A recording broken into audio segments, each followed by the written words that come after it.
Speaking of this level, I told you I'd get into Bishop Sycamore. There's two parts to this Bishop Sycamore thing. There's the really funny part to me, and there's the really troubling part to me. And I'm going to start with the troubling part first. And I'm going to try not to be long-winded about this, but I'm just warning you, it's going to get a little long-winded. Teams like Bishop Sycamore exist on this level all over the place. The mistake or the gamble that Bishop Sycamore's program founders made was going to the high school level. The reward for them is they get more money. You can charge more, you can charge schools. You see the reports, they're not paying any hotel bills, they're not paying any of their vendors, anything like that. So the mistake they made is they thought they were going to get on national television and it was going to take their program to the next level. Well, that didn't happen, did it? In fact, it ended their season. So you might be wondering, how did they even think it would be appropriate, and how did they think that this would benefit them in any way? And the reality of the situation there is they are 100% delusional. If you remember Seinfeld, there was something that George Costanza said, that it's not a lie, Jerry, if you believe it.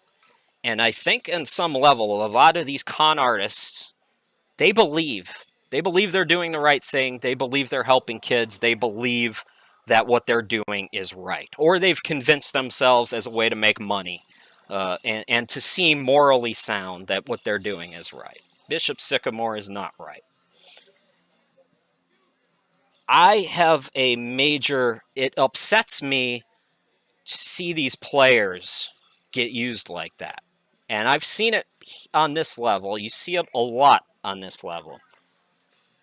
Somebody in these kids' lives has to go to them and say, you are 20 years old. You are 20 plus years old. Some of those kids looked like they were closer to 25. And you're playing high school teams and you're getting your butt kicked and you tried junior college and that didn't work. You have got to hang it up. Mahorn gets the run, and he's going to pick up about 5. Somebody has to say to these kids, somebody in their lives, because I'll tell you, folks, 100% of high school kids think they're playing college football. 100% of college kids think they're playing in the NFL. I went to Bowling Green. Every single Bowling Green Falcon player. Now, we were top 25 that year. Game day came. We had a good team. Urban Meyer was there. We had a good program. But I think one of them, an offensive lineman, Corey Lickensteiger, played a long time in the NFL. Nobody else did. At the high school level, 2% of high school athletes will play Division I sports. 7% will play at any level in college. Any level. NAIA, USCAA. Do you even know what the USCAA is? Probably not. That means 98% are not playing Division I. 93% are not playing in college at all. That pass is going to be incomplete. Somebody in their lives has to go to them and say, it's over. This is a dream that is not going to happen. None of those Bishop Sycamore kids are playing college football ever. There's a good amount of players who, quite frankly, are on the field right now who will not play college football in this game. It's just the way it works. There's only so many spots, and there's so much talent, especially, I think football and basketball in this country, the best talents.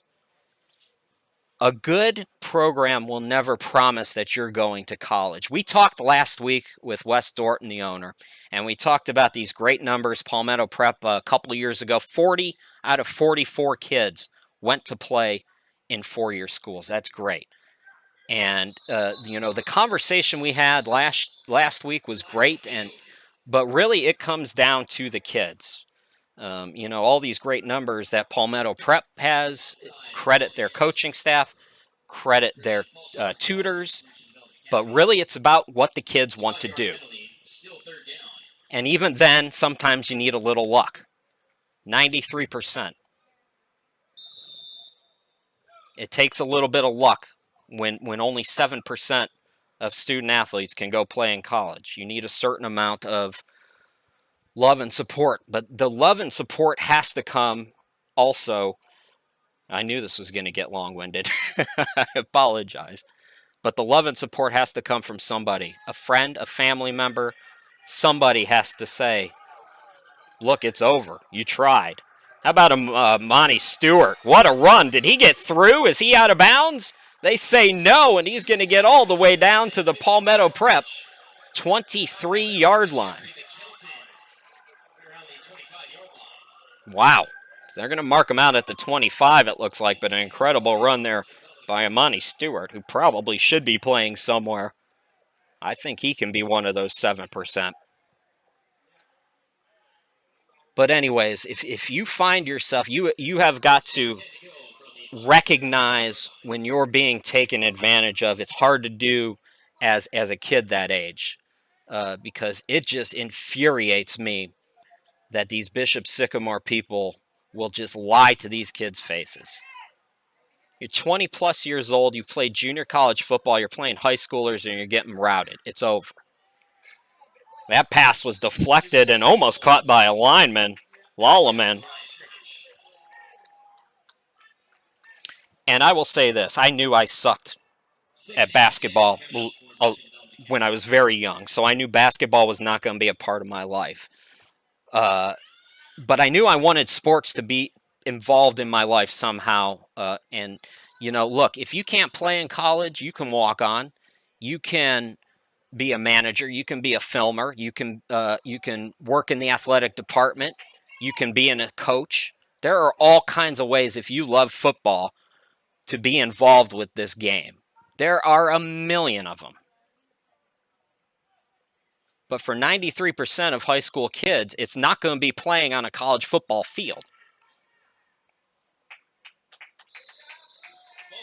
Do not be so desperate to want to do something with your life that it clouds your judgment, and you end up making big mistakes like the kids, unfortunately, at Bishop Sycamore have made. And hopefully they'll be able to sue and recoup their money, but I don't know. So that's the whole bad part. That's the part that troubles me. The hilarious part is that ESPN got completely played, and I love it because I cannot stand ESPN. ESPN, for those of you who are, I looked at our numbers last week. 43% of our audience was between the ages of 13 and 24. So a lot of you guys might not know this, but ESPN used to be this really cool, innovative company, and they got bought out by Disney, and they've been this stodgy corporate mess of garbage. They might as well have robots calling the games because I can't tell the difference. There is no personality anywhere on that network. Maybe Bill Walton, but he's goofy, Seeing them get played like that, it warms my heart. It was fun.